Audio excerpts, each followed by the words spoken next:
The thing about driving Route 9 is that nobody wants it. Not because of the hours, though the hours are bad. Not because the road is dangerous, though parts of it are. People don't want Route 9 because it's boring. 47 miles of county road between Dalton and Harwich, mostly farmland, mostly dark, mostly empty. You leave Dalton Depot at 11:40 p.m., reach Harwich Terminal by 1:05 a.m., sit for 20 minutes, then drive back. One round trip. That's your shift. I took it because I needed something my body could do while my mind was elsewhere. I was finishing a divorce. I had a studio apartment with a mattress on the floor and a coffee maker I hadn't cleaned in 2 weeks. Route 9 was perfect. You drive, you stop, you open the doors, maybe someone gets on, probably they don't, you close the doors, you drive. The road is straight. The farms are dark. The sky is big. You don't have to think. I'd been on it 11 months when I noticed what I'm going to tell you about. The route has 14 stops. Most of them are just posts with reflectors, no shelter, no bench. Out here they're vestigial. The transit authority keeps them active because removing a stop requires a public comment period and a board vote, and nobody cares enough to start that process.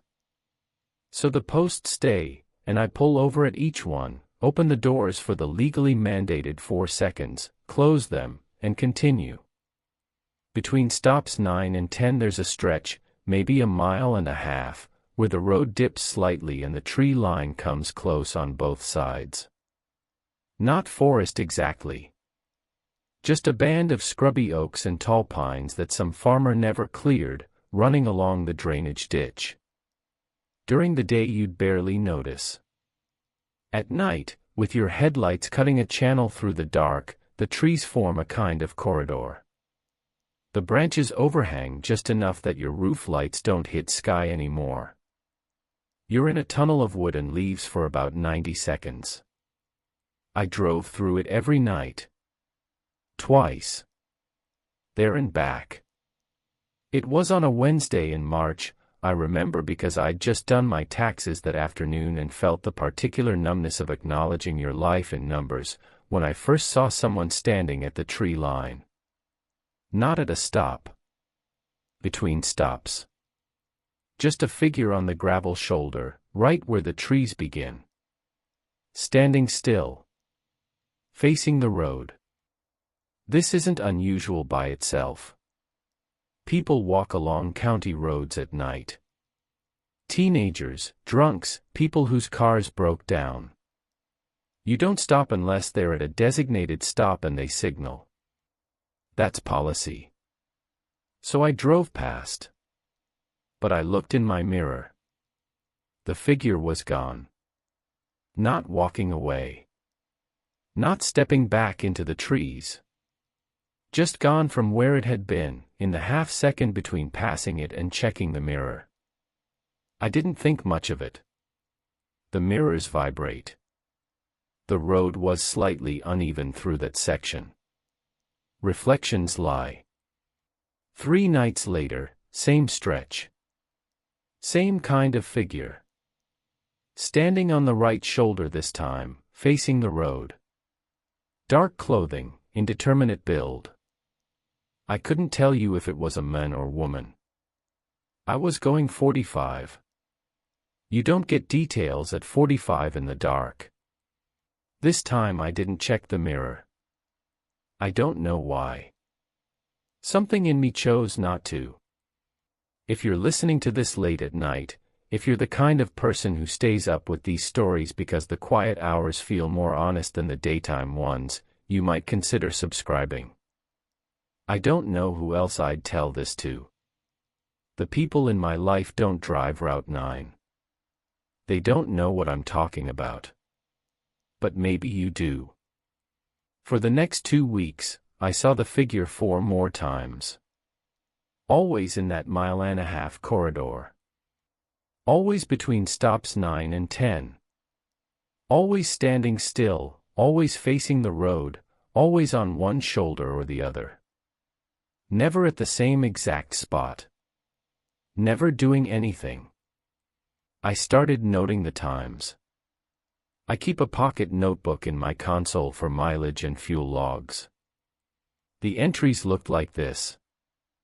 March 14 to 12:22 a.m., figure, left shoulder, approximate 0.3 miles past stop 9. March 17 to 12:24 a.m., figure, right shoulder, deeper in corridor. March 19 to 12:21 a.m., figure, left shoulder, near end of tree section.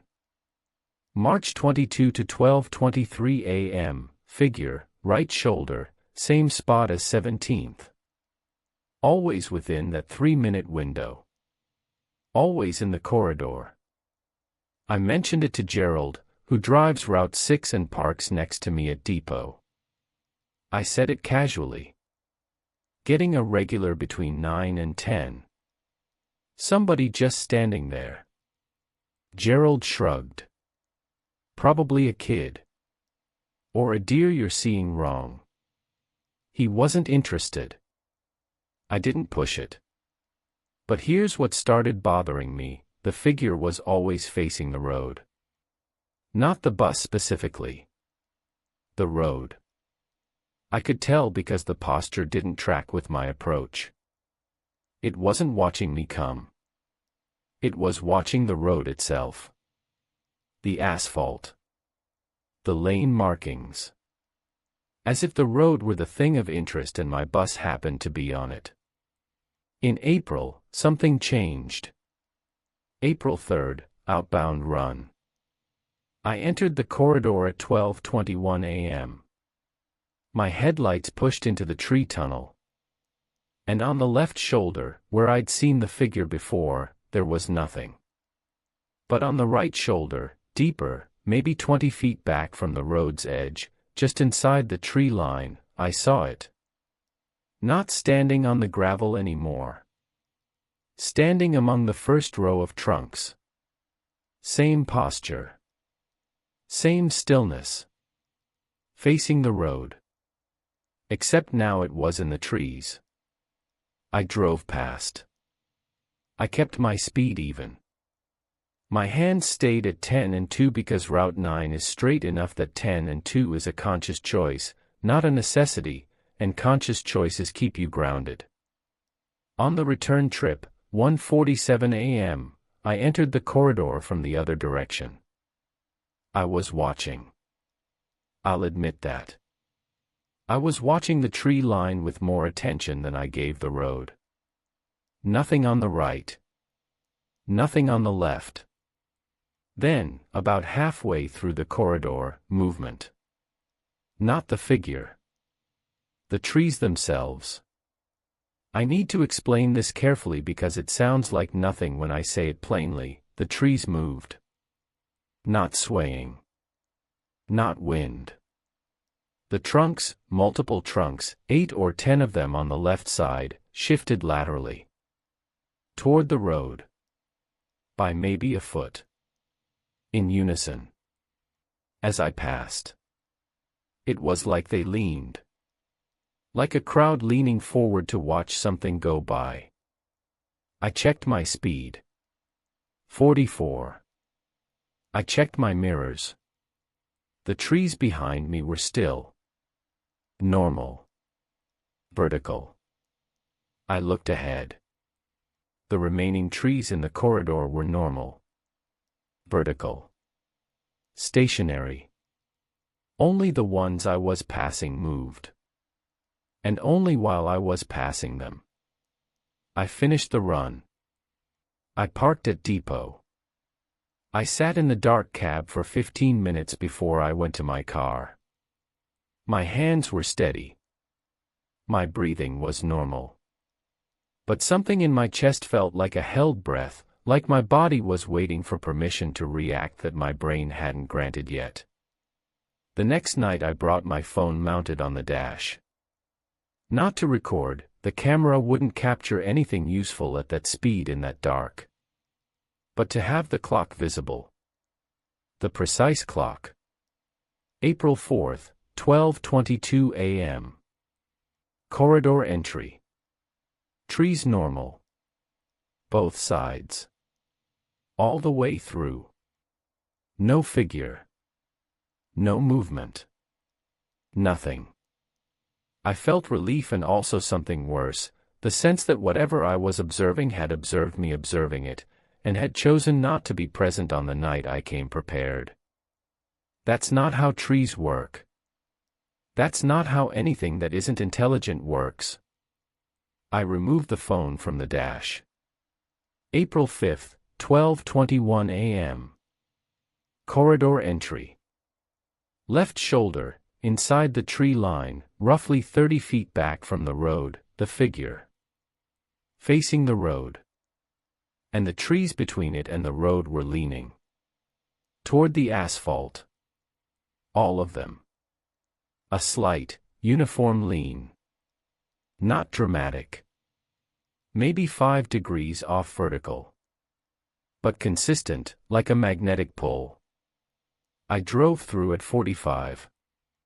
In my right peripheral vision, on the opposite side, the trees on the right were also leaning. Inward.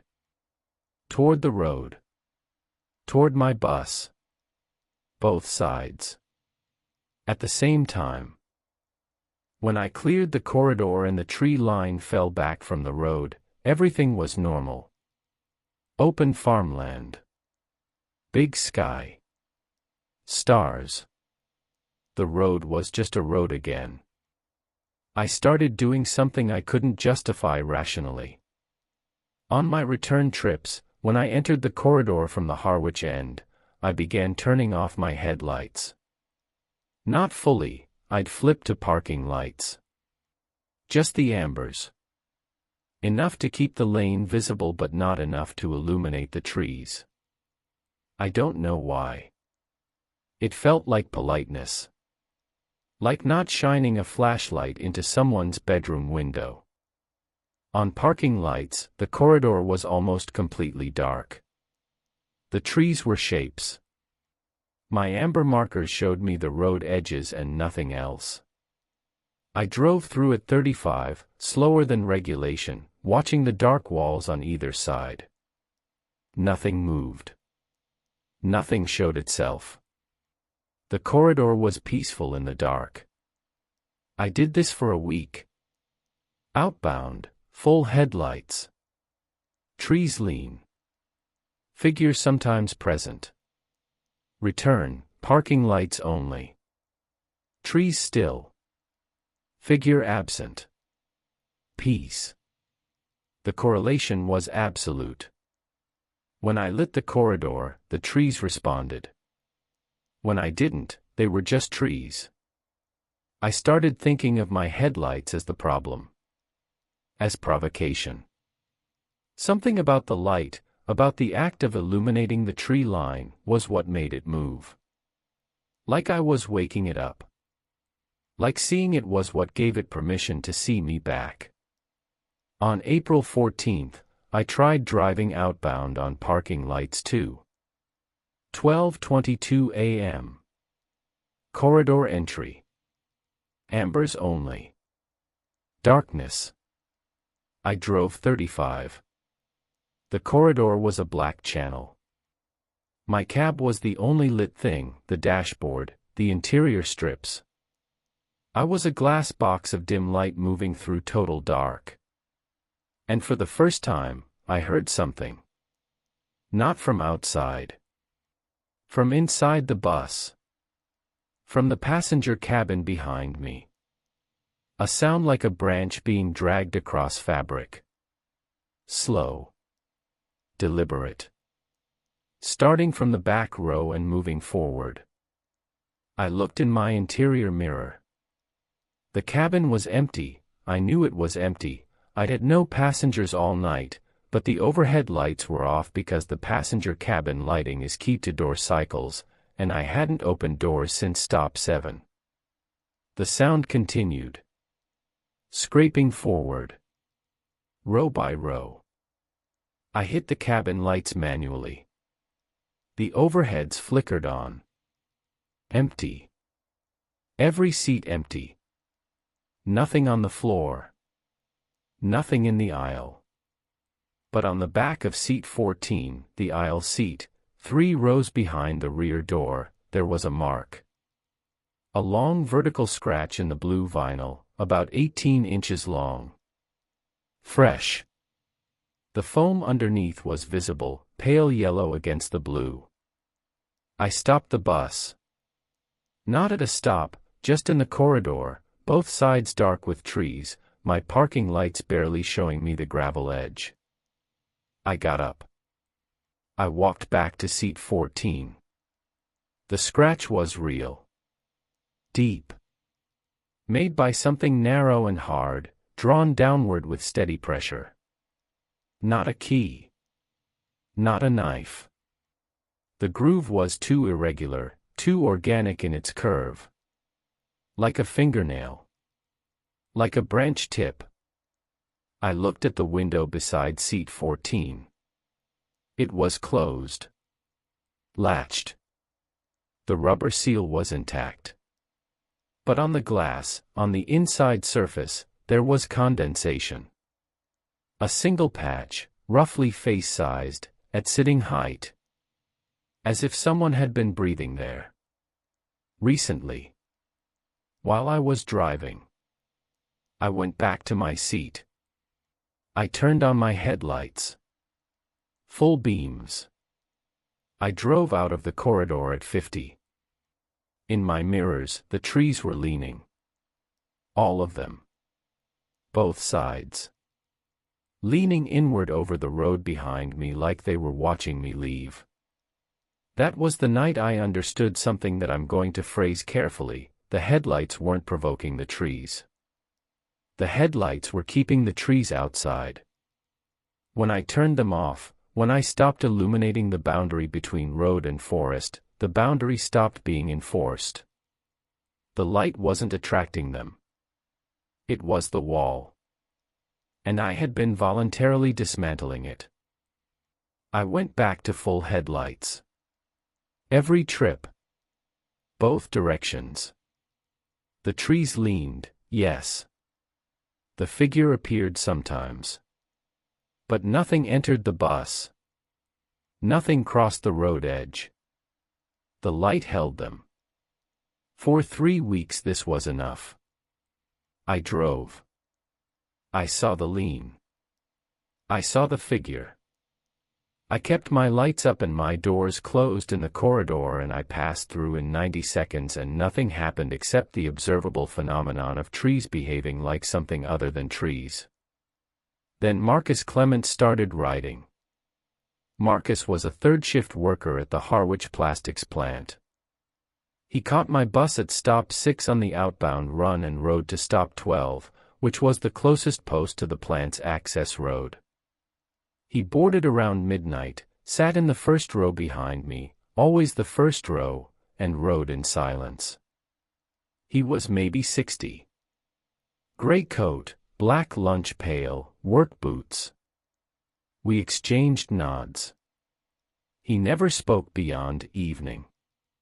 I never spoke beyond hey. He rode 5 nights a week. Monday through Friday. My only regular. On May 1st, I was approaching the corridor with Marcus in seat 1. I felt, for the first time, a kind of protectiveness. Not for myself. I'd been driving through this corridor for weeks and nothing had touched me. But I had a passenger now. Someone else was in the glass box with me. I kept my headlights up. Full beam. We entered the corridor. And Marcus looked out his window, the right side window, the one facing the tree line, and said, quietly, without turning his head, "They're closer tonight." I looked at him in my mirror. His face was calm. He was watching the trees. The trees. I said. "They're closer than last week," he said. "The ones on this side." I didn't answer immediately. I was watching the road. But I understood what he'd said and what it meant. He'd been watching too. For longer than I realized. And he'd noticed something I hadn't, a progression. Not just leaning. Actual proximity change. The trees getting closer to the road over time. "How long have you been riding this route?" I asked. 6 years, he said. "How long have they been?" "Longer than you've been driving it," he said. And then he was quiet. And then we were through the corridor and back in open farmland, and he was just a man in a gray coat with a lunch pail, staring forward, waiting for stop 12. When he got off, he paused on the step. "Keep your lights on," he said. "Always. Both ways." "I know," I said.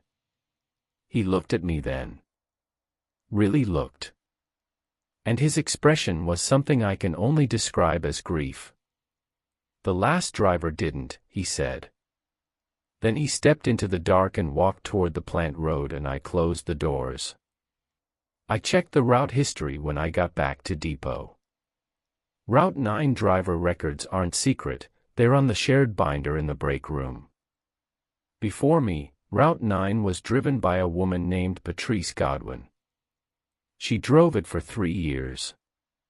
She left, or rather, she stopped showing up.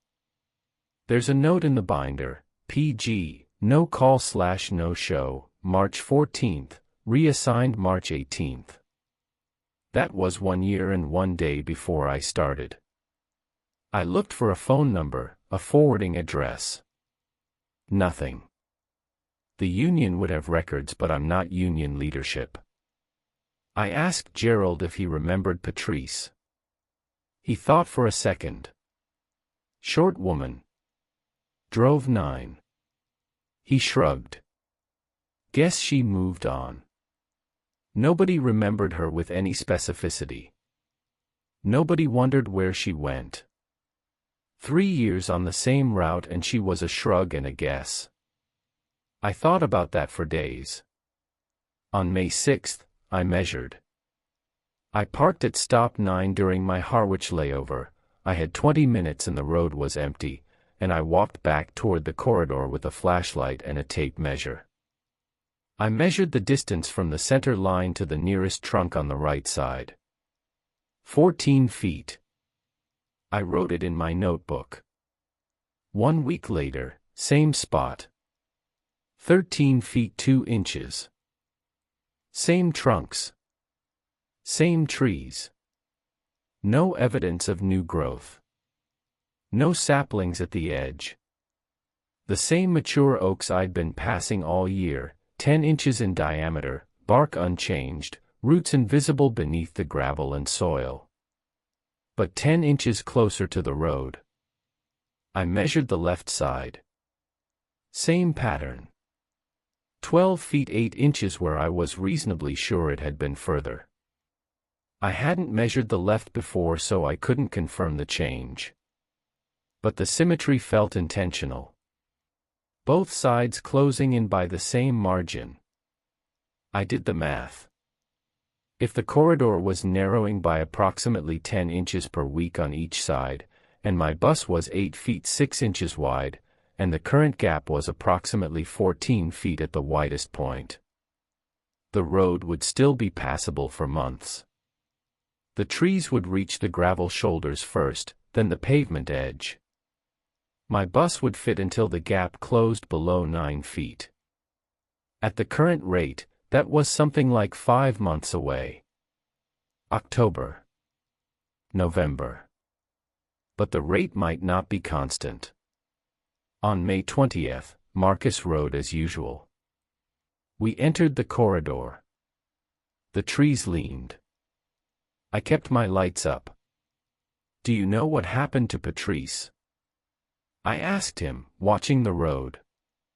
He was quiet for a long time. We were almost through the corridor before he answered. "She started driving through dark," he said. Thought the lights bothered them.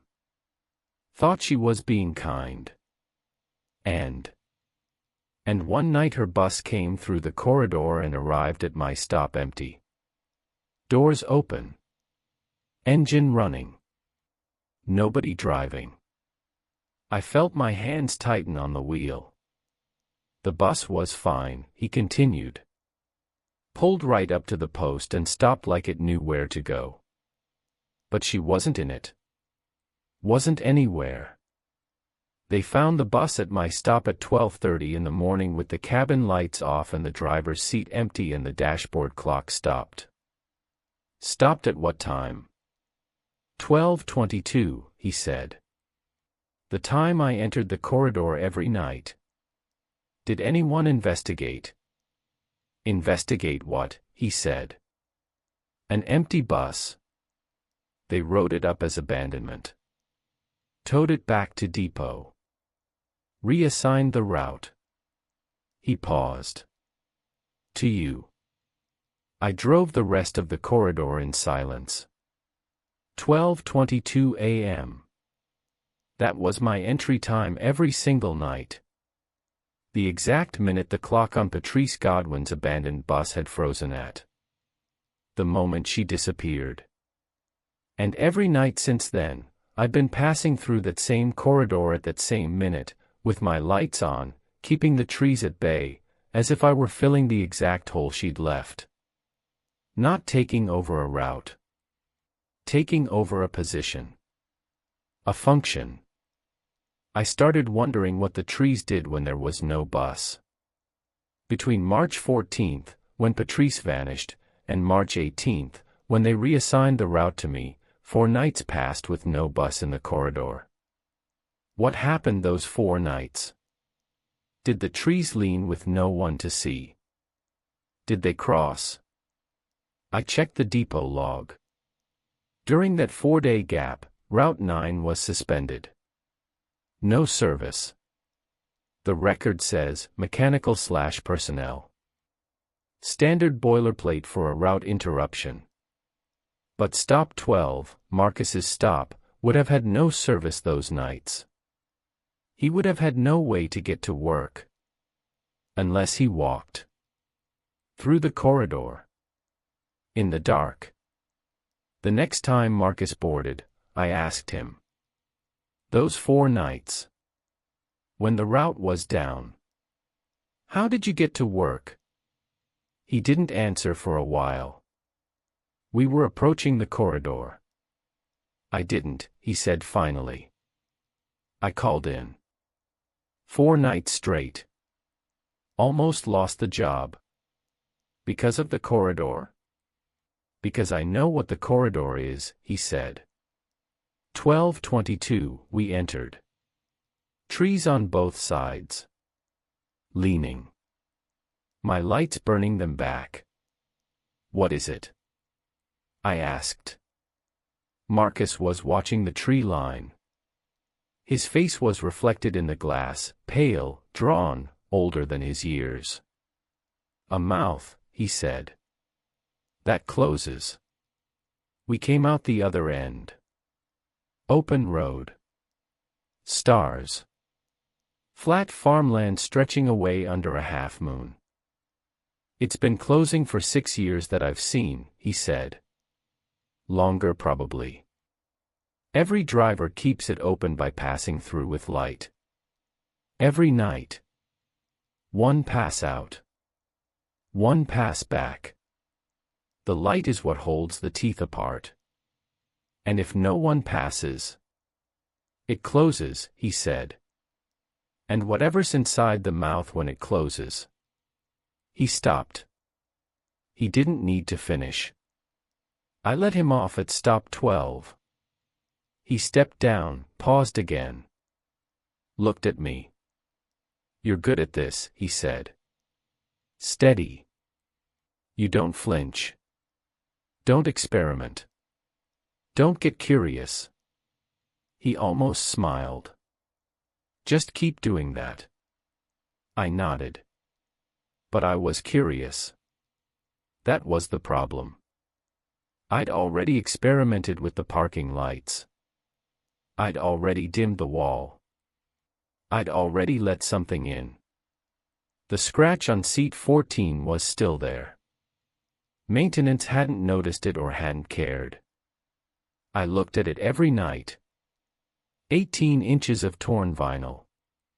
A mark left by something that crossed the threshold when I lowered my guard. I thought about Patrice Godwin. 3 years of service. She'd probably started like me, observing, noting, measuring. Then she'd made the same mistake I made. She thought the dark was kinder. She thought the light was aggression. And one night she drove through that corridor with nothing between her and the trees took her and drove her bus to the last stop like a reflex. Like swallowing. On June 3rd, I measured the corridor again. Right side, 12 feet 1 inch. 2 feet closer than 5 weeks ago. The rate was increasing. I measured the left. 11 feet 6 inches. The corridor was narrowing faster. Not constant. Accelerating.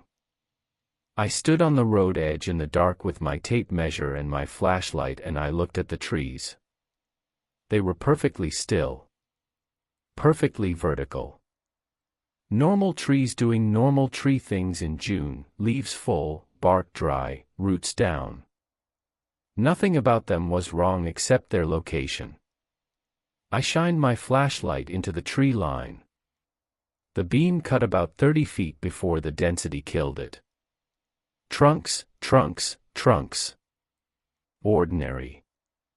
But on the ground, on the soil between the trunks, I saw something that made me turn off the flashlight and walk back to my bus very quickly.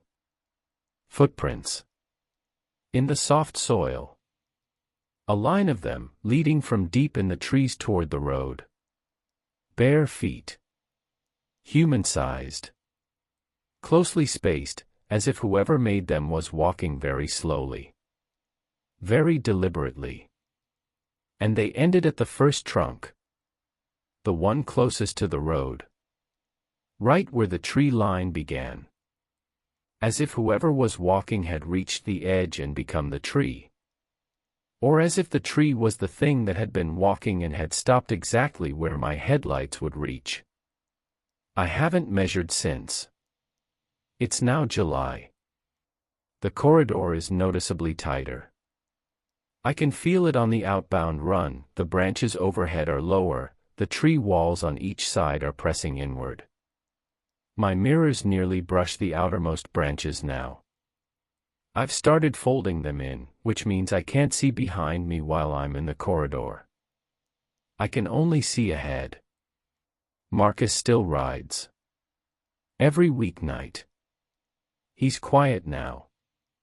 Doesn't say much. But he watches the trees with something beyond attention. Almost fondness. Almost resignation. Last Thursday he said something I haven't stopped thinking about. It's not angry, he said. It's not even hungry. It's just growing. Toward the road.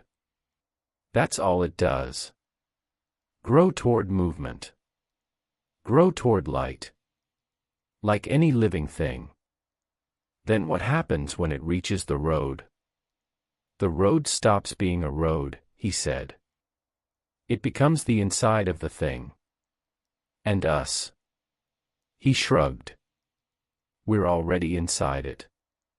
Have been since the first tree crossed what used to be the ditch line. Now we just pass through fast enough that it doesn't matter. 90 seconds. That's how long I spend in the corridor. Every night, twice. But the corridor is getting shorter as it gets narrower.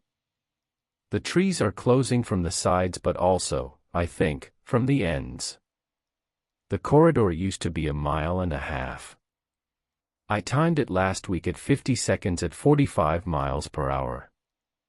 That's less than a mile. The mouth is closing in every direction. And here's the thing that sits in me at 3 in the morning when I'm back in my studio apartment staring at the ceiling. I can't stop driving the route. Not because I'm trapped. Not because something won't let me. Because Marcus needs stop 12. Because if I stop driving, the corridor has no light in it. And if the corridor has no light in it, even for 4 days, like after Patrice, it closes enough that the next driver might not fit. I am not being held. I am holding something open. And it's getting harder. 2 nights ago I entered the corridor and the trees on both sides were so close that leaves dragged along my windows. A continuous soft brushing, like fingers running along both flanks of the bus. My mirrors were folded. My lights were full beam. The canopy overhead was solid, no sky visible. I was inside it. I drove at 50. Faster than I should. The corridor was maybe 40 seconds long now. And in those 40 seconds, my cabin lights flickered.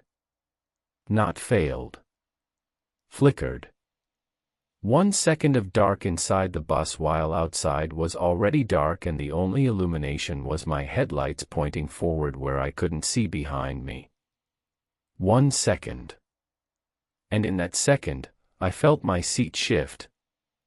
Felt the weight of the bus redistribute slightly, as if someone had sat down. Lights came back. I checked the mirror. Cabin empty. But seat 14, the scratched seat, had its impression changed. The cushion was compressed. Like someone had just stood up from it. I drove out of the corridor. I checked again at stop 10. The compression was still there. It takes 4 hours for a bus seat to fully recover from someone sitting in it, according to the maintenance manual. That seat was compressed for the rest of my shift. As if someone weighing approximately 130 pounds had sat there for 15 minutes. Patrice Godwin weighed 128 pounds. I know because I found her employee health screening in the shared file cabinet. I wasn't looking for it. It was between the route maps and the benefits enrollment forms. Just sitting there. The screening was dated 6 months before she disappeared. Everything normal. Blood pressure fine. Vision fine. BMI fine. 128 pounds. 5'4". Healthy woman. Drove her route. Turned off her lights one night. And now something that weighs 128 pounds sits in my bus for 40 seconds every time I pass through a corridor that used to be 1.5 miles long and is now barely a 1/4 mile of pure dense dark. I keep driving. I keep my lights on. The corridor is still open, barely, and Marcus still needs stop 12 and whoever is sitting down behind me in the dark only stays for the corridor and my lights come back and the weight lifts and the seat recovers by morning. But the trees are still getting closer.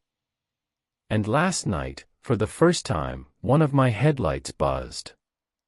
Just for a moment. A brief dim pulse in the right beam, like a bad connection. It recovered immediately. But I thought about what happens when a bulb goes out.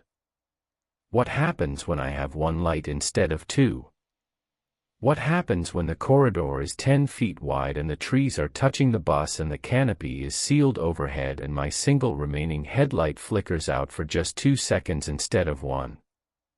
And I thought about seat 14 and the weight of 128 pounds and the scratch drawn by a branch-tip finger.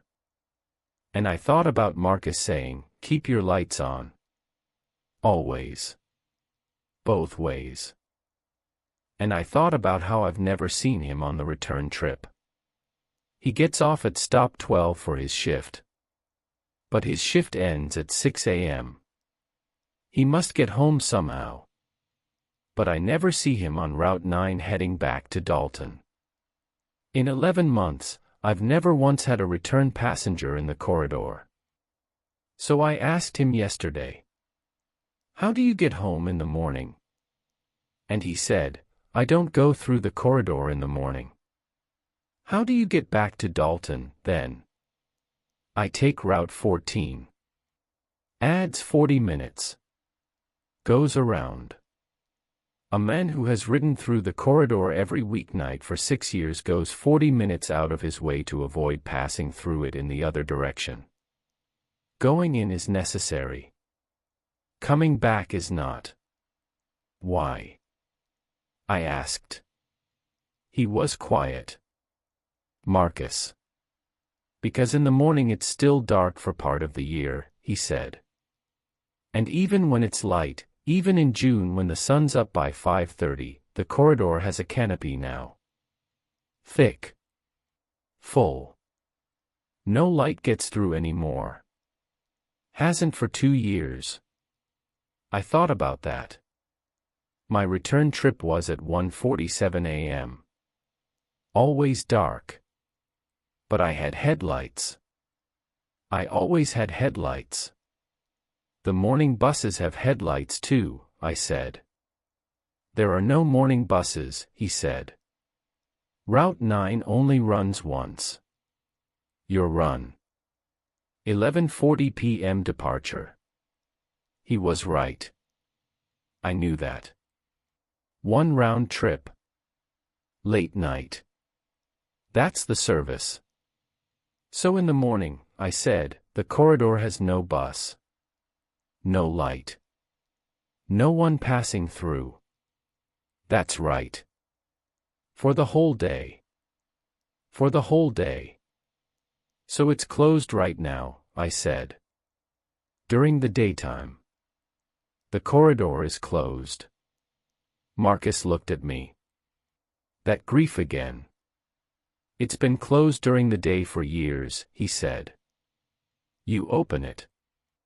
Once a night. Both directions. That's all that's left. I'm still driving Route 9. It's July and the nights are short and the corridor is barely wider than my bus. Branches scrape my roof now.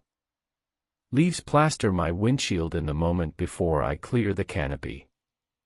My headlights illuminate perhaps 6 feet ahead before the density absorbs them. I enter at 12:22. I emerge at 12:23. 1 minute now. 1 minute of sealed dark with 128 pounds sitting behind me and the trees brushing past my windows like a throat swallowing. And every night the corridor is a few inches shorter. A few inches narrower. And every night my right headlight buzzes. And every night Marcus boards and rides through and says less and less, because there's less and less that needs saying. I don't know what happens when the corridor closes for good. I don't know if it means the trees reach the road and there's simply Northwest Gap to drive through anymore, or if it means something larger, something about what's been growing toward the road for longer than I've been alive. I only know that when I drive through with my lights on, something opens that was closed. And when I stop, when my lights fail or I choose the dark or I simply don't show up, it closes again. And what closes around you in a corridor of trees that were once a mile away and are now brushing your mirrors is not something that lets you back out. Patrice Godwin is in seat 14. I think she has been the whole time. I think she rides with me every night, in the 1 second of dark my bus can't avoid, and I think when the corridor finally closes and my lights finally go out and there is Northwest Moore Road between the tree lines, she'll be the last thing I feel. A weight on the seat behind me. The sound of breathing. And the trees, finally still. That was what I thought 2 weeks ago. That was where my understanding stopped, at the image of a closed corridor and a body in my bus and an ending that felt inevitable. But it didn't end. That's the thing about a process that's been happening longer than you've been alive. Your timeline isn't its timeline. Your sense of climax isn't relevant to something that grows. July 19th. A Friday. I did my pre-trip inspection at 11:15 p.m. in the depot lot, same as always. Walk around, tire check, fluid check, lights. Both headlights operational. Right beam still producing that faint buzz, barely audible unless you pressed your ear to the housing. I noted it in my pre-trip log. Our headlamp, intermittent electrical noise, beam output nominal. Monitoring. I'd written some version of that note every night for 3 weeks. Nobody at maintenance had flagged it. The bus passed inspection. The light worked. A buzz isn't a failure. I pulled out of depot at 11:40 p.m. Dalton was quiet, it's always quiet. A gas station, a laundromat with its sign half burned out, 3 stoplights between depot and the edge of town. Then county road. Then dark. Stops 1 through 5, nobody. Doors open 4 seconds, doors close. The road unspooling under my lights. Fields on both sides, the corn knee-high now, a faint green smell through the vents. Stop 6, Marcus. He was standing at the post with his lunch pail. Gray coat even in July, the plant ran cold, he'd told me once. He boarded, nodded, sat in his seat. Row 1, left side. Always. Evening, I said. He didn't respond. That wasn't unusual anymore. He'd gone quieter over the last month. I'd stopped requiring the exchange. Stop 7, 8. Nobody. Stop 9. Doors open. The empty pull-off, the reflector post, the gravel shoulder. Beyond it, closer than it should be, the first trunks. The beginning of the corridor. I noted the time, 12:19 a.m. I was running 2 minutes early. The schedule has a window, you can't be more than 3 minutes early at any time point or you risk passing a potential passenger before they arrive. So I sat at stop 9 for 2 minutes. Doors closed. Engine idling. Marcus was looking out his window. Toward the trees. They're past the ditch, he said. I looked. He was right. The drainage ditch that used to mark the boundary between the road's shoulder and the tree line, a concrete-sided channel, maybe 3 feet wide, was no longer visible on the right side. The first trees were standing in it. Or rather, they were standing where it had been. Their trunks occupied the space the ditch had occupied, as if the concrete had never existed, as if the trees had grown through it from below. I checked the left side. Same thing. The ditch was gone. Trees right up to the gravel. When? I asked. This week, he said. Monday it was still there. Wednesday it wasn't. 3 days. The ditch had been 3 feet wide and lined with poured concrete and it was gone in 3 days. Not filled in. Not overgrown. Replaced. As if the trees had eaten the space. 12:21 a.m. I pulled forward from stop 9. The corridor began immediately now. No transition zone. No gradual thickening of the tree line. Just road, then trees. Like driving into a wall of them. 12:22 a.m. Full entry. My headlights hit the canopy maybe 20 feet ahead and died. Not died, absorbed. The light just stopped penetrating.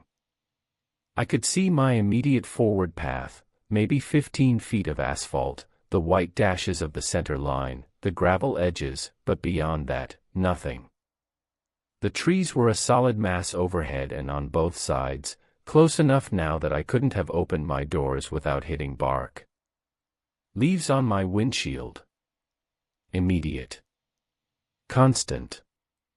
Like driving through a car wash made of foliage. I held 45. The brushing sound on both sides, branches along the metal panels, was louder than last week. Not scraping anymore. Dragging. Pulling. Like fingers finding purchase and reluctantly losing it as the bus moved forward. And then, at 12:22 and approximately 30 seconds, my right headlight buzzed. Not the brief pulse I'd been hearing for weeks. A sustained buzz, rising in pitch, and the beam flickered. Twice. 3 times. The fourth flicker lasted almost a full second. In that second of half-dark, left light holding, right light gone, the right side of the corridor became visible in a way it hadn't been before. Not illuminated. The opposite. My left headlight cast its beam forward and left, creating a sharp shadow boundary on the right. And in that shadow, the trees on the right side were not where I'd last seen them. They were closer. By feet. During the flicker. As if they'd stepped forward while the light wasn't looking. The right headlight came back. Full beam. The trees were where they'd been. Distance restored. But I knew what I'd seen. In 1 second of reduced light, the right wall of the corridor had closed by 2 or 3 feet. And when the light returned, it jumped back. The light wasn't just keeping them at a distance. It was actively pushing them back. Every second. Continuously. My headlights were in constant tension with the trees, maintaining a gap that the trees were constantly trying to eliminate. The moment both lights failed simultaneously, even for a second, the corridor would close on the bus. Completely. I cleared the corridor at 12:23. Open road. Stars. My hands were shaking. I gripped the wheel until they stopped. Marcus said nothing. He was looking forward. His lunch pail was on his lap, both hands folded over it. His knuckles were white. At stop 12, he stood up. Walked to the door. Paused. The right light, he said. I know. How long has it been doing that? 3 weeks.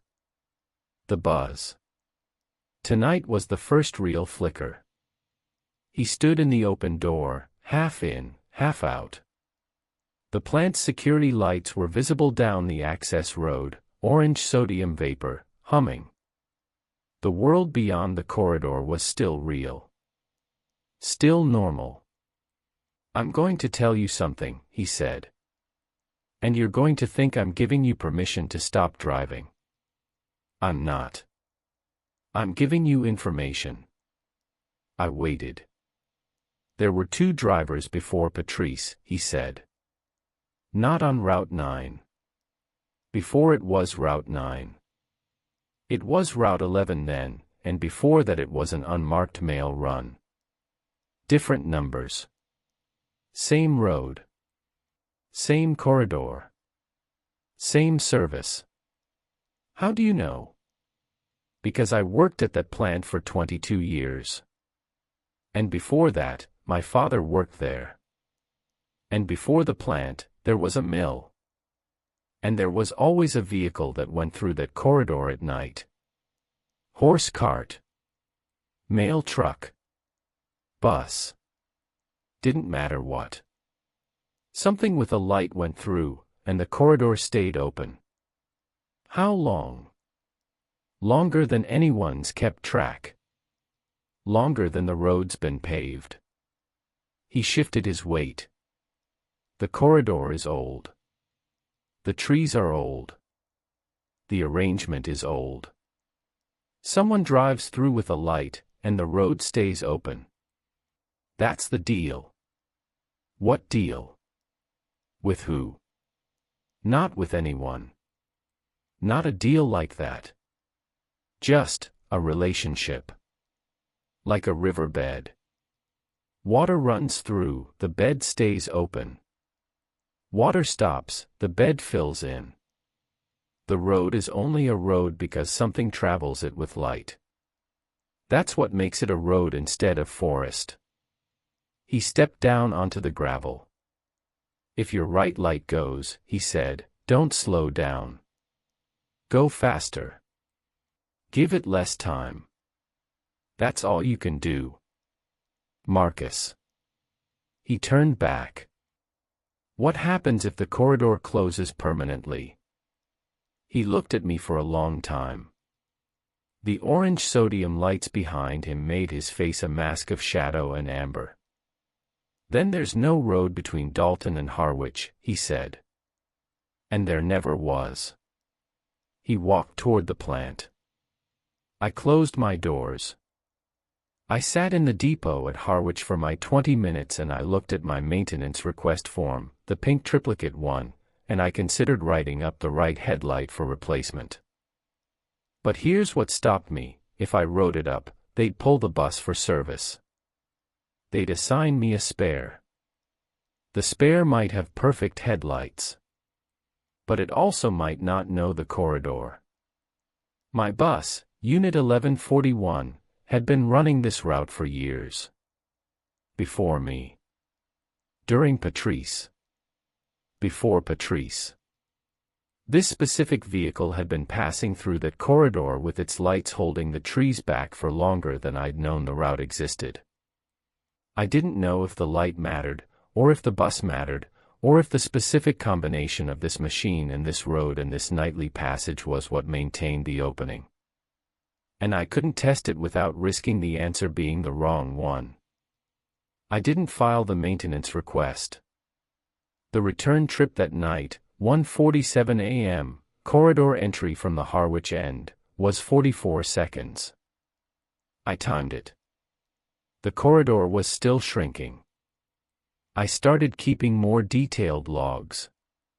Not in the official route book, in my personal notebook, which I kept in my jacket pocket and brought home each morning. The entries became precise. July 22nd, outbound, corridor entry 12 hours 22 minutes and 14 seconds, exit 12 hours 23 minutes and 7 seconds. Duration 53 seconds at 45 miles per hour. Our headlight, 2 flickers, less than 0.5 seconds each. Branch contact both sides continuous. Overhead clearance EST 6 inches above roof marker lights.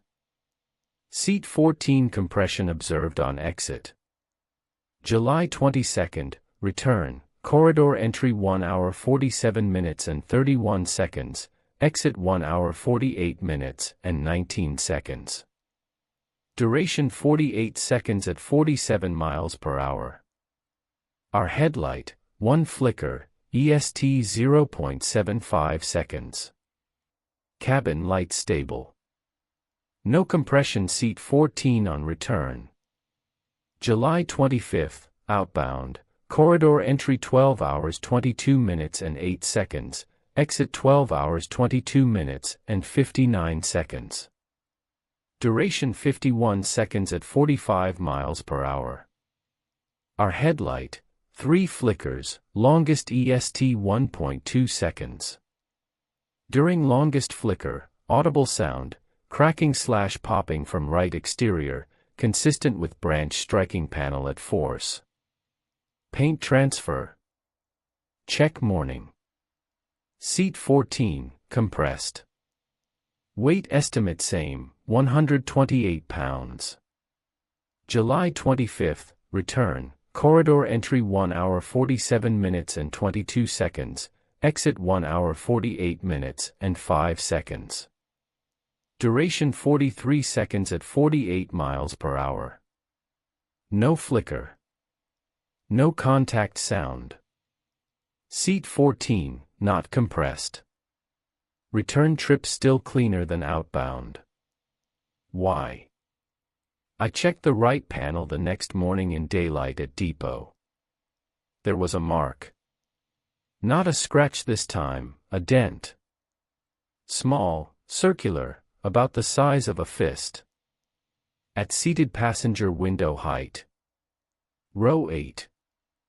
As if something had struck the bus from outside at that specific point with concentrated force during the 1.2-second flicker window. I ran my fingers over it.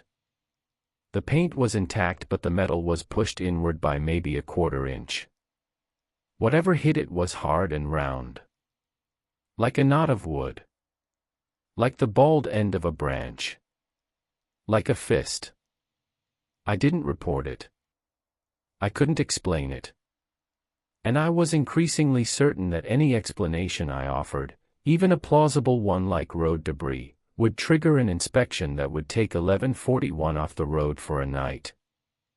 And one night without a bus in the corridor was one night for the trees to close further. August came. The corridor was now, by my timing, under 40 seconds at speed. I'd increased my velocity through the section to 50, which was technically above the posted limit for that stretch. Nobody was monitoring. Nobody cared about a bus doing 50 on a rural county road at midnight. But 50 was starting to feel slow.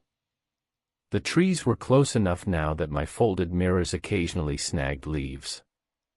The overhead clearance was gone, branches dragged continuously across my roof, a constant rushing sound like heavy rain. And the right headlight was getting worse. August 8th. 4 flickers on the outbound run.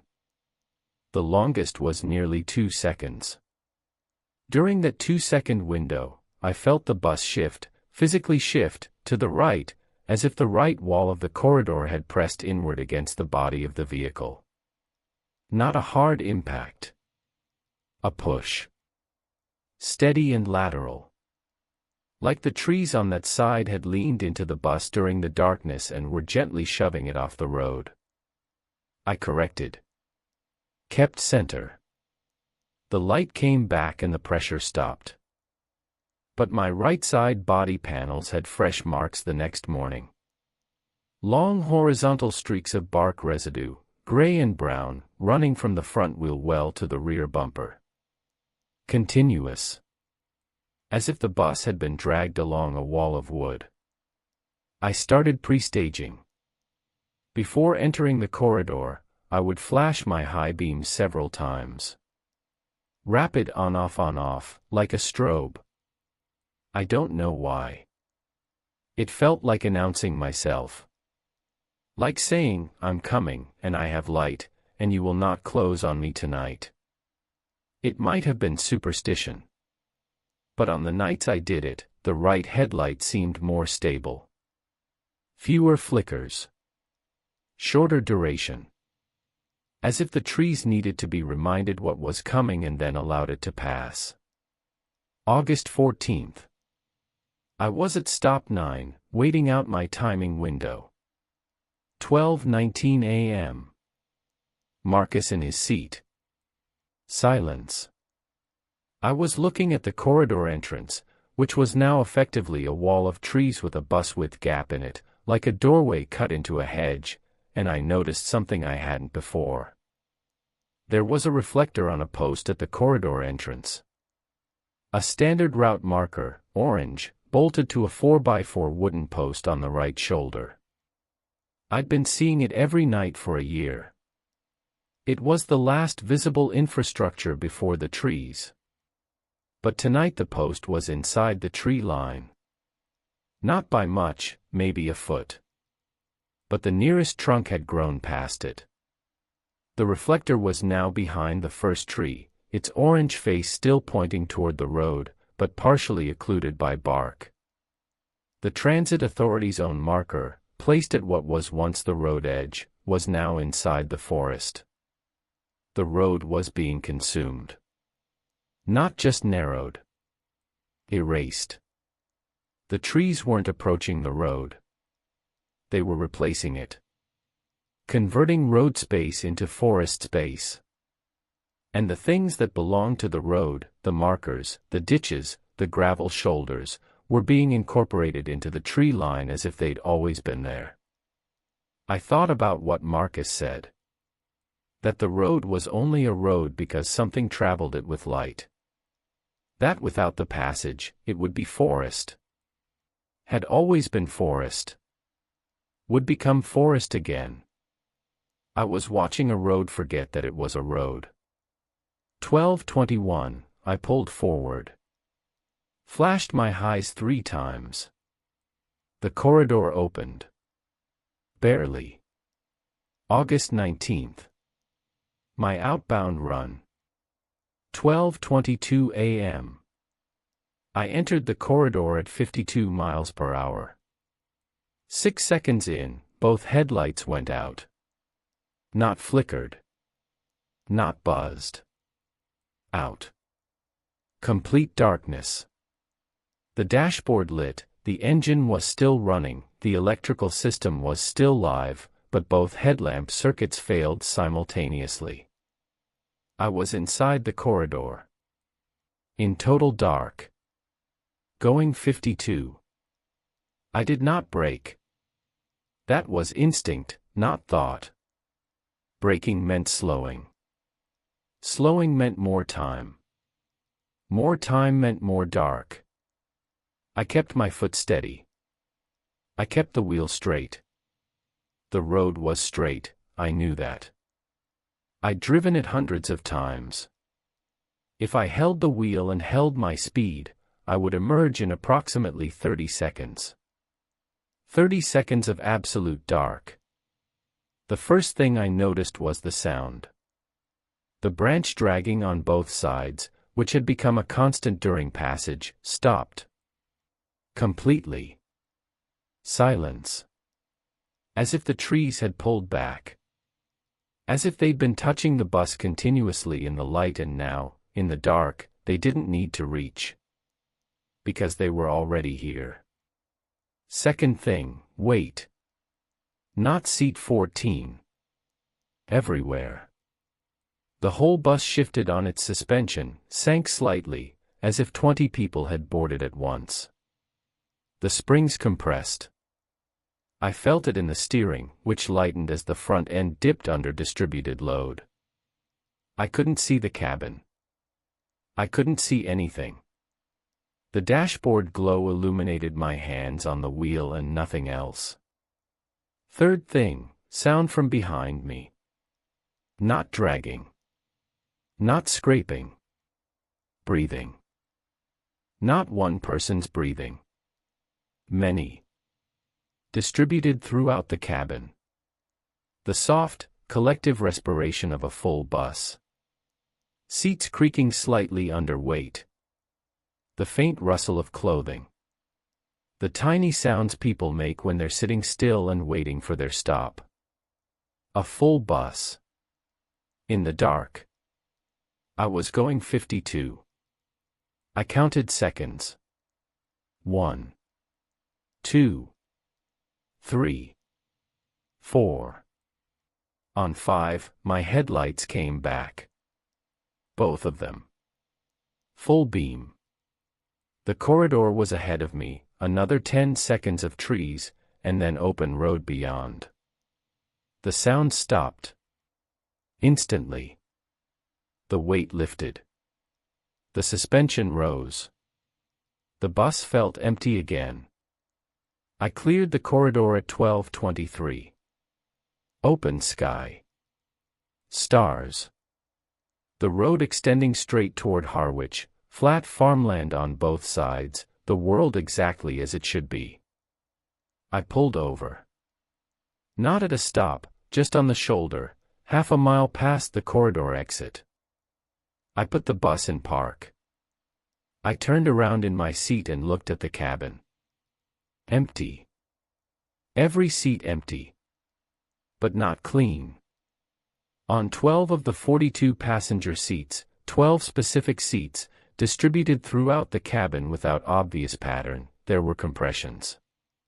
Fresh ones. Deep ones. And on the floor in front of each compressed seat, a small scattering of something dark. Soil. Black soil, moist, smelling of root systems and decomposition. A tablespoon or less at each seat. As if 12 people had boarded with muddy shoes and sat down for 30 seconds and then departed, leaving only their weight and their dirt. I got my flashlight. I walked the aisle. Seat 4. Seat 9. Seat 14, always 14. Seat 17. Seat 21. Seat 26. Seat 29. Seat 33. Seat 35. Seat 38. Seat 40. Seat 42. 12 seats. 12 compressions. 12 small deposits of forest soil. I went back to the driver's position. Marcus was still in row 1. He was looking straight ahead. His hands were on his lunch pail. His face was expressionless. "You saw that," I said. "I felt it," he said. "Same as you." 12, I said. There were 12 of them. He was quiet for a moment. Then 13, counting me. I didn't understand immediately. Then I did. I looked at his seat. Row 1, left side. There was soil on the floor in front of it. A small scatter. Dark and moist. I looked at Marcus. He was watching me with that grief again. That old, worn grief I'd seen on his face for months. "How long?" I said. "I don't know," he said. "Maybe always. Maybe since the first night I rode through without understanding what I was riding through." "I'm still Marcus," he said firmly. "I still work the shift. I still eat my lunch. I still go home in the morning on Route 14 because I can't go through the corridor without the bus, and I can't go through the corridor in daylight because there is no corridor in daylight anymore. There's only forest. But I'm something the corridor made," he said. "Or kept. Or grew. I don't know which. But I know I'm real enough to talk to you. Real enough to worry about you. Real enough to need this bus to get to work every night." I sat with that. The bus idled. My headlights pointed into empty road. "The 12, I said. "In the dark." "Who are they?" "Everyone who ever rode through without lights," he said. "Every passenger on every vehicle that went dark in the corridor. They're still riding. Still going where they were going. But only when the light stops. Patrice. Patrice is seat 14. She was driving, but once the lights went out, she was just another passenger. The corridor doesn't distinguish. If you're inside and the light stops, you become a rider. Forever." I thought about the scratch on seat 14. The breathing. The 128 pounds. "She's been trying to tell me," I said. "She's been trying to ride," Marcus said. "That's all any of them want. To complete the trip. Arrive at their stop. Get off. But the light always comes back before they reach anywhere. And when the light comes back, they go back to the trees." I drove to Harwich. I sat my 20 minutes. I drove back. The return trip was 38 seconds. No flicker. No wait. The return trips were always cleaner. Because on the return, I was going toward Dalton. away from the forest center. The corridor wasn't fighting me on the way back. It was letting me leave. The trees only close on things moving deeper. That was 3 weeks ago. It's August now, late August, and I'm still driving Route 9 every night. Both headlights are functional. The right one buzzes constantly now, a high thin whine I can hear over the engine. I've taped a spare bulb to the dashboard with electrical tape. I don't know if I could change it while moving. I don't know if I'd have time. The corridor is 26 seconds long at 55 miles per hour. I can't go much faster on that road surface with a 40-foot bus. The trees touch the bus on both sides now, not brush, touch. Constant contact. I drive through a sleeve of wood every night, my lights holding the walls apart by inches, the gap maintained only by the active pressure of my beams against whatever mechanism makes the trees retreat from illumination. Marcus rides every night. He boards at stop 6. He's real. He has a schedule, a paycheck, a home in Dalton. He exists in the world as a man. But he also exists in the corridor as something else, something that belongs to it, and I can't reconcile those two things, so I've stopped trying. Last night, September 1st, my outbound run, I entered the corridor at 12:22 and my right headlight went out at 12 hours 22 minutes and 4 seconds and did not come back until 12 hours 22 minutes and 19 seconds. 15 seconds. In those 15 seconds, the bus filled. Not 12 this time. More. I couldn't count, I couldn't see, but the weight was enormous. The suspension bottomed out. I heard the breathing of dozens. And underneath the breathing, a sound I hadn't heard before, a low, collective hum. Not mechanical. Organic. Like many voices holding a single sustained note just below the threshold of music. And in the dark, something touched my shoulder. From behind. From the seat directly behind my driver's position. Row 1, right side. A seat that's usually empty. A hand. Cool and firm and undeniably real. Resting on my right shoulder. Not gripping. Just placed there. The way you'd touch someone to let them know you were present. I kept driving. 55. Hands on the wheel. The hand stayed on my shoulder for the full 15 seconds. It didn't squeeze. Didn't pull. Didn't communicate anything except presence. Then my light came back and the hand was gone and the weight lifted and the bus was empty and I cleared the corridor and drove to Harwich and sat in the parking lot for 40 minutes instead of 20 because my body wouldn't stop shaking.